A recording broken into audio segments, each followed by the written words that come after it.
Bonjour mes stagiaires, bonjour mes étudiants, on va voir avec vous dans ce vidéo les relations humaines dans l'entreprise. Premièrement, l'analyse théorique de la relation entre l'homme et le travail. Premier auteur, c'est Taylor, c'est un auteur classique. Selon Taylor, l'homme n'aime pas travailler. C'est pourquoi il doit être pris dans un système qui organise le travail selon les principes de l'organisation scientifique de travail qui se caractérise par, premièrement, la spécialisation de l'ouvrier dans des tâches parcellaires, répétitives et chronométrées. La séparation entre ceux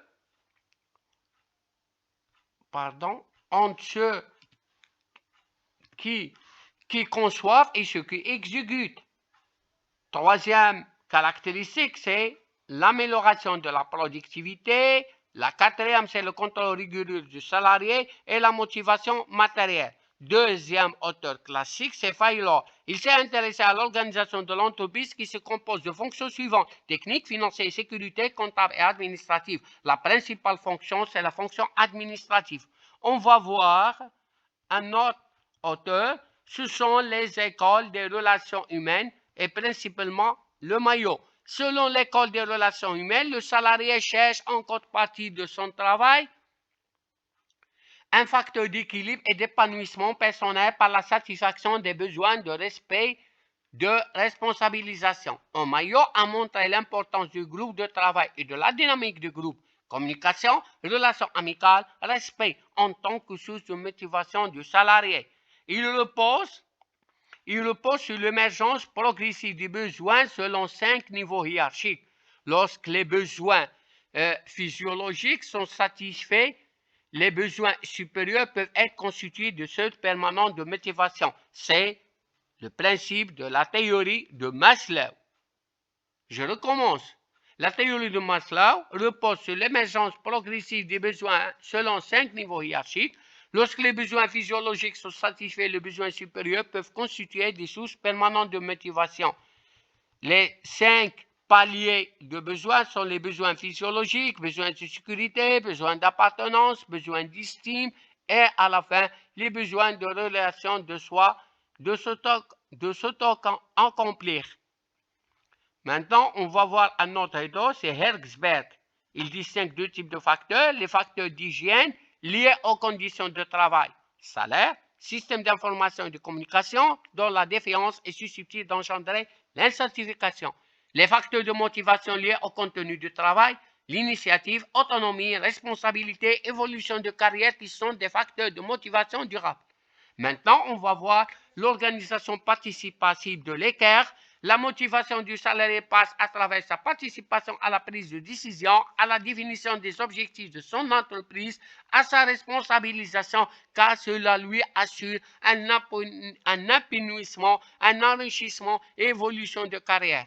Maintenant, on va voir les styles de commandement. Le style de commandement est la manière dont le dirigeant dirige le personnel. Elle dépend de la mentalité des dirigeants, de la taille de l'entreprise, des qualifications des salariés. On distingue plusieurs types de commandement. Le style autoritaire ou autocratique, directif ou centralisé, dans lequel le dirigeant prend seul toutes les décisions. Il ne consulte pas les subordonnés, la hiérarchie absolue et la communication ascendante. Le style paternaliste. Le personnel est lié à son chef par des relations affectives. Seul le chef qui monopolise le pouvoir de décision.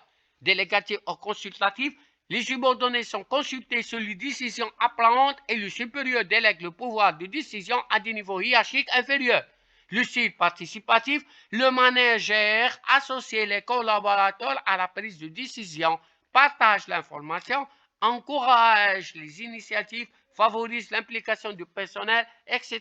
Maintenant, on va voir la communication interne.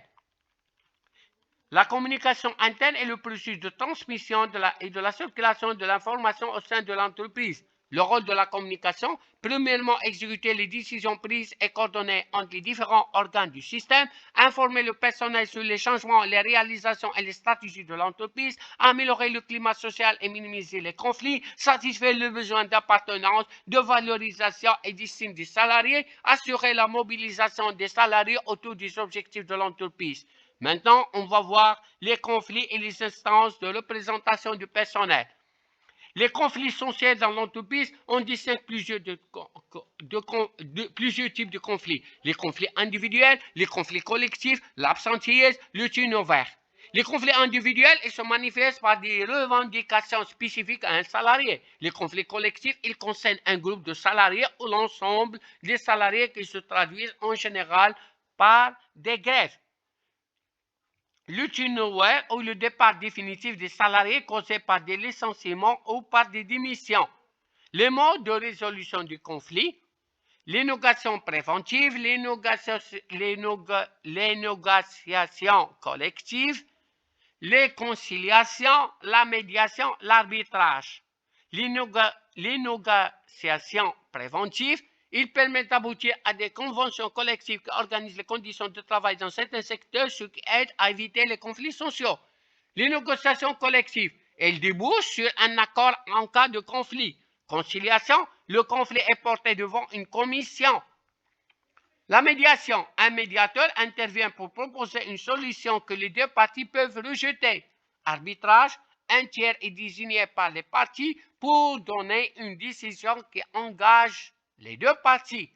Maintenant, on va voir les instances de représentation du personnel.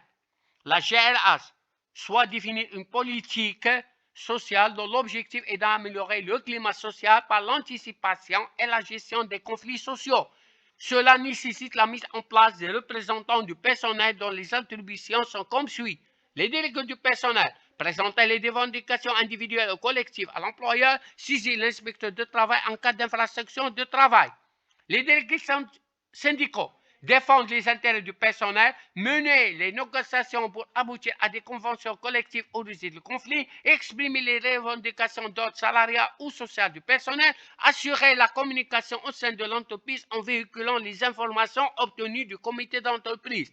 Le comité d'entreprise, il est informé sur les conditions de travail et consulté au préalable sur tout projet impliquant un changement sur les conditions de travail, la formation, l'emploi, et étudier les effets des décisions de l'employeur sur les conditions de travail. Merci de votre attention et jusqu'à la prochaine vidéo. N'hésitez pas d'abonner pour recevoir d'autres vidéos. N'hésitez pas de poser la question.